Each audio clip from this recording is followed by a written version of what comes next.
दोस्तों, आज हम पढ़ने वाले हैं राजा मनु के बारे में। तो राजा मनु ने राज्य और राजा के बारे में अपने विचार अपने प्रसिद्ध ग्रंथ मनुस्मृति में व्यक्त किए हैं। यानी राजा मनु ने बताया है कि राजा कैसे होना चाहिए, राज्य कैसा होना चाहिए। अपने विचार उन्होंने मनुस्मृति में व्यक्त किए हैं। तो मनुस्मृति को भारतीय कानून की पहली संहिता कहा जाता है। मनुस्मृति में कुल 12 अध्याय हैं। दोस्तों, इस टाइप के क्वेश्चन ऑब्जेक्टिव वाइज में पूछ लिए जाते हैं। अब हम बात करते हैं मनुस्मृति को संस्कृत भाषा से पहली बार इंग्लिश भाषा में अनुवाद 1794 में सर विलियम जोन्स ने किया था। तो संस्कृत भाषा से इंग्लिश भाषा में अनुवाद सर विलियम जोन्स ने 1794 में किया था। मनुस्मृति में वर्णाश्रम व्यवस्था कैसी है? तो मनुस्मृति में वर्णाश्रम व्यवस्था 4 प्रकार की बताई गई है। पहली है ब्रह्मचार्य, दूसरी है गृहस्थ, तीसरा है वानप्रस्थ और चौथा है संन्यास आश्रम। ब्रह्मचार्य आश्रम में 0 से 25 वर्ष और गृहस्थ आश्रम में 25 से 50 वर्ष और वानप्रस्थ आश्रम में 50 से 75 वर्ष और संन्यास आश्रम में 75 से 100 वर्ष। मनु ने राष्ट्रमंडल के 4 प्रकार बताए हैं। पहला है मित्र, दूसरा है शत्रु, तीसरा है मध्यमा और चौथा है उदासीन। तो मनु का राज्य सिद्धांत की बात करते हैं। दोस्तों, इस पर बहुत से क्वेश्चन आते हैं। राज्य और राजा के संबंध में मनु ने अपने प्रसिद्ध ग्रंथ मनुस्मृति में अपने विचार प्रकट किए। दोस्तों, जैसे कि मैं आपको पहले बता चुकी हूँ कि मनु ने अपने जितने भी विचार हैं वो मनुस्मृति में व्यक्त किए हैं।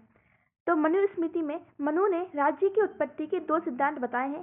पहला है दैवीय सिद्धांत और दूसरा है समझौतावादी सिद्धांत। दोस्तों, दैवीय सिद्धांत क्या है राजा मनु का? तो मनु के अनुसार प्रारंभिक अवस्था में ना तो राज्य था और ना ही कोई राजा। प्रारंभ में जब ब्रह्मा ने सृष्टि की निर्माण किया था तो चारों तरफ अराजकता ही अराजकता फैली थी। तो मनु के अनुसार मानव स्वभाव से दैवीय और असुरी दोनों ही गुण मनुष्य में विद्यमान होते हैं। इसलिए राजा के बिना समाज में सुव्यवस्था नहीं फैल सकती। मनुष्य परस्पर शक्ति के आधार पर संबंध स्थापित करते हैं। तो राजा मनु बोलते हैं, जब प्रारंभ में जब राज्य नहीं था तब लोग शक्ति के आधार पर संबंध स्थापित करते थे, एक दूसरे का शोषण करते थे। मनुष्य में परस्पर संघर्ष के कारण मत्स्य न्याय की स्थिति हो गई थी। मत्स्य न्याय यानी जिसकी लाठी उसकी भैंस। इस अवस्था में ना तो कोई कानून था और ना ही कोई नियम। चारों तरफ अराजकता ही अराजकता थी। अतः सब लोग बहुत अत्याचार सह चुके थे और बहुत परेशान हो चुके थे। तब दुखी होकर वे ब्रह्मा के पास जाते हैं। किसके पास जाते हैं? ब्रह्मा के पास। तब उनसे प्रार्थना की कि उनकी अन्याय से रक्षा करिए। तब ब्रह्मा जी ने मनु की उत्पत्ति की। तो ऐसे बताया गया है कि ब्रह्मा जी ने मनु की उत्पत्ति की, उन्हें राजा बनाया, लोगों का रक्षक बनाया। इसी वजह से मनु को ब्रह्मा पुत्र भी कहा जाता है। इसलिए राजा मनु को ब्रह्मा का पुत्र भी कहा जाता है। अब हम उनके समझौतेवादी सिद्धांत की बात करते हैं। तो मनु की राज्य की उत्पत्ति का सिद्धांत दैवीय है, लेकिन साथ में समझौतावादी भी है। मनुस्मृति के अध्याय 7 के अनुसार हम बात करते हैं, राज्य की उत्पत्ति बाहरी रूप से दैवीय सिद्धांत पर आधारित है और जबकि आंतरिक रूप से समझौतेवादी सिद्धांत पर। इसका अर्थ हम ये कह सकते हैं कि राजा मनु का जो समझौतावादी सिद्धांत है वो अर्थ समझौतावादी है। कैसा है? आधा समझौतावादी है, क्योंकि मनु का सामाजिक समझौता लोगों और राज्य के बीच ना होकर किसके बीच हुआ है? राजा और भगवान के बीच हुआ है। अभी तक हमने जितने समझौतेवादी राज्य के सिद्धांत देखे हैं वो इंसान के बीचों में होते हैं, लेकिन जो मनु का जो राज्य का सिद्धांत है वो राजा और ब्रह्मा के बीच में हुआ है। राजा मनु कहते हैं राजा एक दैवीय रचना है। कैसी रचना है? दैवीय। मतलब राजा में 8 देवताओं के गुण विद्यमान होते हैं। कितने के? 8 देवताओं के। ऑब्जेक्टिव वाइज में पूछ लिया जाता है। इसलिए जनता को कभी भी राजा की आज्ञा का उल्लंघन नहीं करना चाहिए, क्योंकि राजा की आज्ञा ही भगवान की आज्ञा है। मनु ने राजा को धर्म से ऊपर नहीं माना है, बल्कि जो मनु है वो राजा को धर्म से ऊपर नहीं मानते, बल्कि उन्हें धर्म का संस्थापक मानते हैं। राजा को क्या मानते? धर्म का संस्थापक। यानी राजा ही धर्म का अच्छा ज्ञान प्रजा के सामने रखेगा। तो मनु ने राजा के कौन कौन से गुण बताए हैं? तो मनु के अनुसार राजा को ज्ञानी होना चाहिए, मृदु होना चाहिए, सत्यभाषी होना चाहिए, विवेकी होना चाहिए, शास्त्र अनुसार कार्य करने वाला होना चाहिए, यानी ज्ञानी हो, सत्य बोलने वाला हो, जो अपने विवेक से काम करे, जो शास्त्र के अनुसार कार्य करे। राजा को ऐसा होना चाहिए। मनु के अनुसार राजा को वेदों के ज्ञाता ब्राह्मण और जो वृद्ध लोग होते हैं, विद्वानों का सम्मान करना चाहिए। राजा को विनम्र होना चाहिए।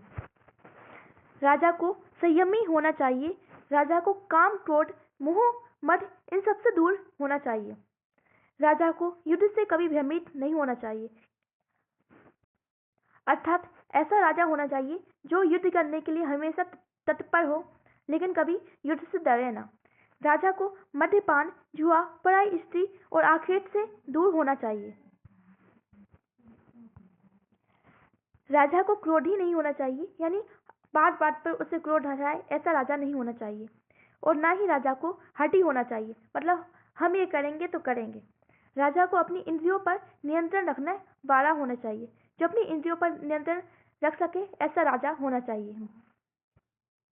अब मनु के अनुसार राजा के कार्य भी देख लेते हैं। तो राजा को प्रजा का पिता माना जाता है, तो राजा को मनु ने प्रजा का पिता माना है, इसलिए राजा को भी प्रजा को अपनी संतान के रूप में देखना चाहिए।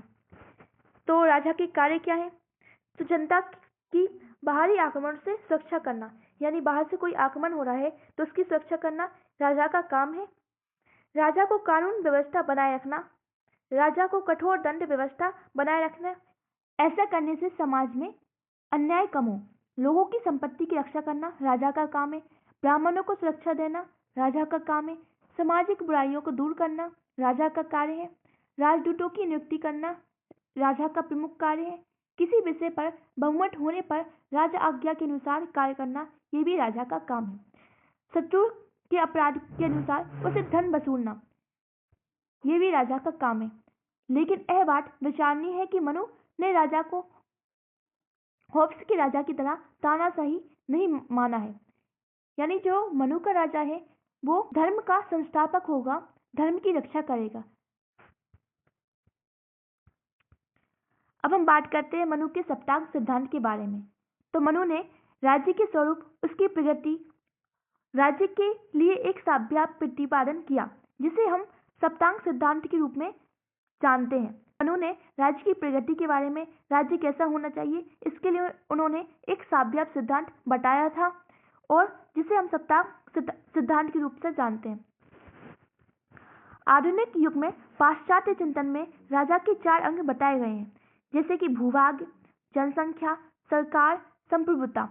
राज्य के कितने अंग होते हैं? आधुनिक युग में राज्य के 4 अंग बताए गए हैं, भूभाग, जनसंख्या, सरकार, संप्रभुता। लेकिन मनु ने राज्य के 4 अंग ना मानकर 7 अंग माने हैं। कितने? 7 अंग। और इन्हीं 7 अंग को मानने के कारण सप्तांग सिद्धांत नाम दिया गया।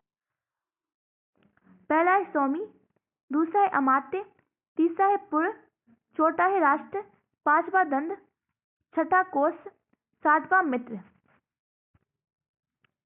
मनु के अनुसार स्वामी मतलब राजा।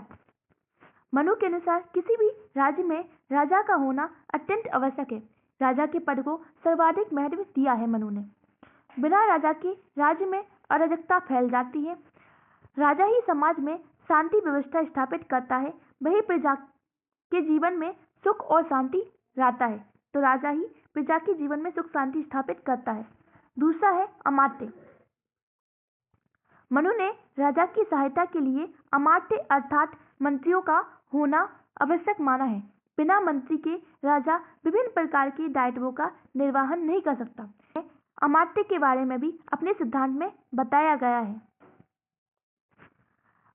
राजा को विभिन्न विषय पर परामर्श देने का कार्य मंत्रीगण का होता है कि राजा को ये कार्य करना है, नहीं करना।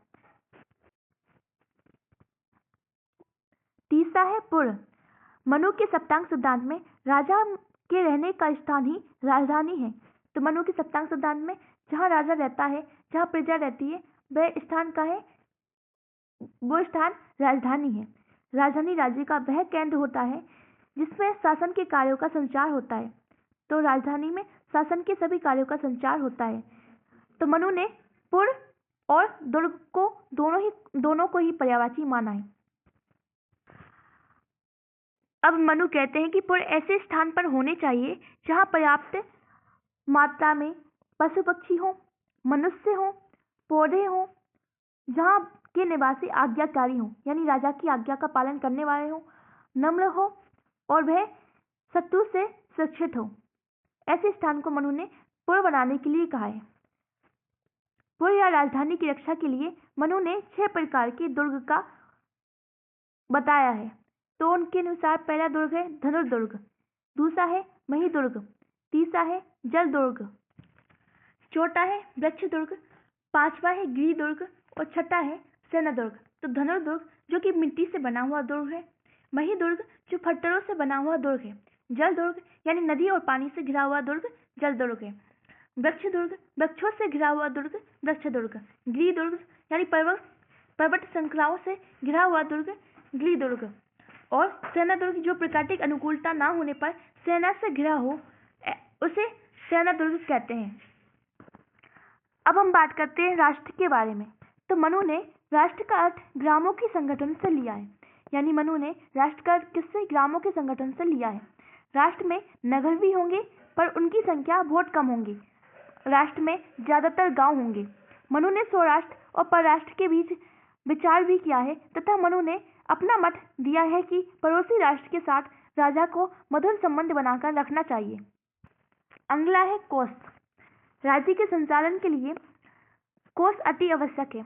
तो कोष को राजा मनु ने एक अनिवार्य आवश्यक अंग माना है। राजा को अपना कोष पूर्ण रखना चाहिए। कब कितनी आवश्यकता पड़ जाए ये तो किसी को नहीं पता, इसलिए मनु कहते हैं कि राजा को अपना कोष हमेशा पूर्ण रखना चाहिए। मनु प्रजा पर कर लगाने की बात करते हैं, लेकिन मनु कहते हैं कि कर धर्मपूर्वक लगाया जाए और धर्मपूर्वक वसूला जाए। अगला है दंड। मनु ने दंड का व्यापक अर्थ लिया है। दंड विधि रूप से भी होता है और सेना रूप से। तो मनु ने सेना के 6 अंग मानते हैं। पहला है रथ, दूसरा है हाथी, तीसरा है घोड़े, चौथे है नौसेना और पांचवा है पैदल और छठा है भारवाहक। एक शक्तिशाली राज्य के लिए दंड बहुत आवश्यक है। अगला है मित्र अंतर्राष्ट्रीय संबंध। मनु ने मित्र राज्य को आवश्यक अंग माना है। एक राज्य की सुदृढ़ता अंतर्राष्ट्रीय संबंधों पर निर्भर होती है। मनु कहते हैं कि राजा को परराष्ट्र में दूत भेजने चाहिए। दूसरे राज्यों में भेजे गए गुप्त दूतों का भेद लेने के लिए अन्य गुप्तचर भेजने चाहिए। अब मनु के मंडल सिद्धांत और सद्गुण सिद्धांत को देखते हैं। तो परराष्ट्र संबंधों पर विचार करते हुए मनु ने 2 सिद्धांत दिए हैं। पहला है मंडल सिद्धांत और दूसरा है सद्गुण सिद्धांत। तो मंडल सिद्धांत क्या है? मंडल सिद्धांत विजिगुप्त राज्य का सिद्धांत है। इसका संबंध राज्य की सीमा विस्तार से है। तो मंडल सिद्धांत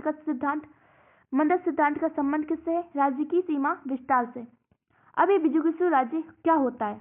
तो विजिगुप्त राज्य वह राज्य जो बुद्धि, उत्साह, गुण और स्वभाव से, बुद्धि से, उत्साह से, गुण और स्वभाव से दृढ़ हो। ऐसा राज्य जो अपनी सेना के आधार पर पड़ोसी राज्य को जीतने की आकांक्षा रखता हो, यानी अपने राज्य की सीमा विस्तार करना चाहता हो, उसे ही मनु ने विजिगुप्त राज्य कहा है। तो मनु की स्थिति और पारस्परिक व्यवहारों के आधार पर मनु ने सीमा विस्तार को 4 भागों में बांटा है। तो मनु ने स्थिति और पारस्परिक व्यवहारों के आधार पर मनु ने राज्य की सीमा को कितने भागों में बांटा है? 4 भागों में बांटा है।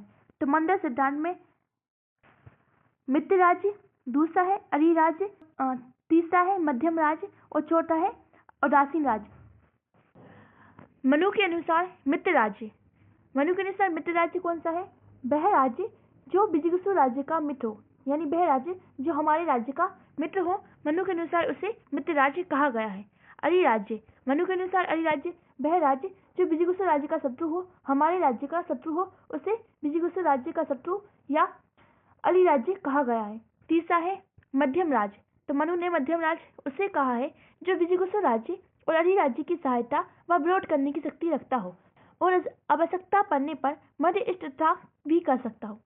यानी मध्यम राज्य ऐसा राज्य कहा है मनु ने जो विजिगुप्त राज्य यानी जो हमारे राज्य का और अधिराज्य यानी इन दोनों के बीच अगर युद्ध की स्थिति बन गई है तो वह सहायता भी कर सकता है और विरोध भी कर सकता हो। ऐसा राज्य उन्होंने मध्यम राज्य कहा है, या फिर युद्ध की स्थिति में कोई प्रतिक्रिया नहीं भी दे सकता है, उन्होंने ऐसे राज्य को मध्यम राज्य कहा है। चौथा है उदासीन राज्य। तो मनु ने उदासीन राज्य किसे कहा है? वह राज्य जो दो देशों के मध्य युद्ध की स्थिति होने पर कोई प्रतिक्रिया नहीं देता, यानी युद्ध हो रहा है तो होने दो, हमें उससे कोई मतलब नहीं है। ऐसे राज्य को उन्होंने उदासीन राज्य कहा है। तो राजा का ये कर्तव्य है कि वह सभी प्रकार के राज्य और राजाओं की गतिविधि पर निगाह रखे। मनु कहता है कि राजा का क्या कर्तव्य है? राजा का ये कर्तव्य है कि वह सभी राज्यों के प्रति निगाह रखें, वो कौन से कार्य कर रहे हैं। अब हम मनु के सद्गुण नीति के बारे में पढ़ेंगे। तो सद्गुण नीति क्या है? सद्गुण नीति है 6 लक्षणों वाली नीति। तो सद्गुण नीति क्या है? 6 लक्षण वाली नीति। सद्गुण नीति का तात्पर्य है राजा को अन्य राजाओं के साथ संबंध स्थापित करते समय उन्हें अपने बस में करने के लिए साम दाम दंड भेद का प्रयोग करना चाहिए। यानी राजा को अन्य राजाओं को अपनी बस में करने के लिए, अन्य राजाओं को अपने साथ मिलाने के लिए साम दाम दंड भेद का प्रयोग करना चाहिए। इस संबंध में मनु ने राजा को संधि, विग्रह, यान, आसन, दधिभाग, संशय इन 6 लक्षण वाली नीतियों का सहारा लेने के लिए कहा है। यानी राजा को संधि कर लेनी चाहिए, विग्रह कर लेनी चाहिए, यान करना चाहिए, आसन करना चाहिए, दधिभाव करना चाहिए या संशय करना चाहिए, लेकिन आवश्यकता अनुसार उस समय परिस्थिति को देखकर ही इन नीतियों का पालन राजा को करना चाहिए। यही सद्गुण नीति है। प्रत्येक राजा को समय और परिस्थिति के अनुसार इस नीति का पालन करना चाहिए। सद्गुण नीति का आशय है 6 लक्षण वाली नीति। इस नीति के अंतर्गत यह बताया गया है कि राजा द्वारा अलग अलग परिस्थिति में दूसरे राज्यों के प्रति किस प्रकार की नीति अपनाई जानी चाहिए। सद्गुण नीति वह वैदेशिक संबंधों के क्षेत्र में विवेक सम्मत विकल्प का विवेचन करती है। यानी विदेश संबंध कैसे स्थापित करना है, इसके लिए हमें विकल्प देती है कि हम किस नीति का पालन करें। यही सद्गुण नीति है। मनु ने राजा को परामर्श दिया है कि वह परिस्थिति के अनुसार राज्य विवेक का प्रयोग करते हुए अन्य राजाओं के प्रति 6 स्थिति से अलग अलग विकल्प को चुने। तो पहला विकल्प इसमें है संधि का। तो संधि क्या है? यदि राजा को यह संभावना लगे कि राजा के साथ मैत्री संबंध स्थापित करने से भविष्य में लाभ प्राप्त होंगे तो उसे उस राज्य के साथ मैत्री कर लेनी चाहिए। यानी जो विजिगीषु राज्य है उसको ये लगता है कि इस राज्य के साथ आगे चलकर कोई लाभ प्राप्त होने वाला है तो उसे संधि कर लेनी चाहिए, ऐसा मनु ने कहा है। दूसरा है विग्रह। विग्रह का अर्थ है युद्ध। मनु ने विग्रह का अर्थ किससे कहा है? विग्रह का अर्थ युद्ध से कहा है। दूसरे राज्य पर विजय प्राप्त करना या उसे पीड़ित करना या फिर उसे पराजित करना, इसे मनु ने विग्रह कहा है। यानी अपने शत्रु राज्य को हरा देना ही मनु ने विग्रह कहा है। तीसरा है यान। यान का अर्थ है अचानक आक्रमण। जब मनु का राज्य शक्तिशाली हो और उसका शत्रु का राज्य कमजोर हो तब मनु ने इस नीति को अपनाने का कहा है। यह नीति तब भी अपनानी चाहिए जब विजिगीषु राज्य को युद्ध के अलावा कोई और मार्ग नहीं बचे। अगला है आसन। आसन का अर्थ है अमैत्रीपूर्ण संबंध होने पर, युद्ध की स्थिति न अपनाने पर थोड़े समय के लिए उदासीन या तटस्थ की नीति अपनाना। मतलब विजिगीषु राज्य और अन्य राज्य के बीच अच्छे संबंध नहीं है, मित्रता भी नहीं है और वे एक दूसरे के शत्रु हो सकते हैं, तब कुछ समय के लिए कोई प्रतिक्रिया ना देना, शांत रहना, युद्ध ना करना, तटस्थ बने रहना, इसको ही मनु ने आसन कहा है। अगला है दधिभाव। तो मनु के अनुसार दधिभाव अपने से अधिक शक्तिशाली शत्रु से रक्षा करने के लिए अपनाई जाने वाली रणनीति है। मतलब अपने से ज्यादा शक्तिशाली दूसरा राजा है, उससे अपनाई जाने वाली रणनीति को क्या कहा? उन्हें दधिभाव कहा है। दधिभाव मतलब एक साथ दो नीतियों को अपनाना, एक के साथ मित्रता यानी संधि करना और दूसरे के साथ शत्रुता यानी युद्ध कर लेना, इसे ही मनु ने दधिभाव कहा है। अगला है संशय। संशय का अर्थ है बलवान का आश्रय लेना। संशय का अर्थ क्या है? बलवान का आश्रय लेना। मनु ने कहा है कि अगर आपका राज्य कमजोर है तो आप किसी बलवान राजा का आश्रय ले लो।